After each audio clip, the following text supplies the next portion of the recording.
אצלנו המאבק באלימות הביא היום לפארק שפיים שורה של אומנים. ההכנסות מהמופע שערכו יוקדשו לפעולות הסברה נגד אלימות.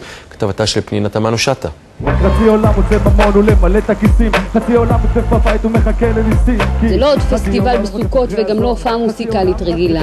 כל מי שהגיע לכאן הערב מאס באלימות. היום התגייסו לפה אומנים להגיד בעצם דרך שירה עד כאן. די, מספיק. אירוע שרים לא לאלימות בשפיים הזמין את הציבור לבוא ולשיר מסר אחד נגד התופעה המתפשטת כמו מגפה ותופסת כותרות מדי יום ביומו. מדינה שאם אתה מנומס אין לך סיכוי אפילו להגיע בתור לקבל פלאפל בדוכן. מורה זה לא מורה, מחנך זה לא מחנך, תרבות זה לא תרבות, כלום לא קיים במדינה, הכל מתפורר.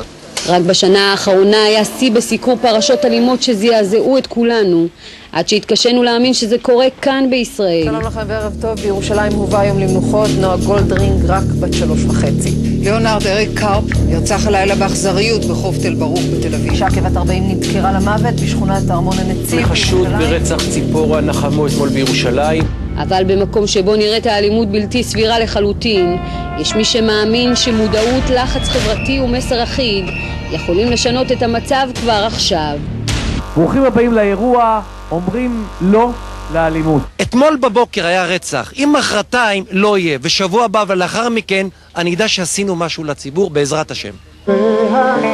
דוקטור אייל מדני העומד בראש עמותת כינור דוד למטרות חברתיות, יש שורה ארוכה ממיטב אומני ישראל שנרתמו ואפילו ססו להיות שותפים לערב הזה.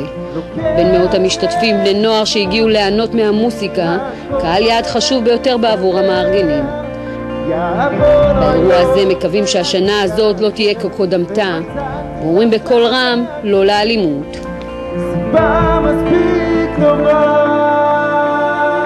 שידור המופע כאן בערוץ הראשון מיד אחרי מבט, ואנחנו רוצים עכשיו לעבור לאשקלון. פתחנו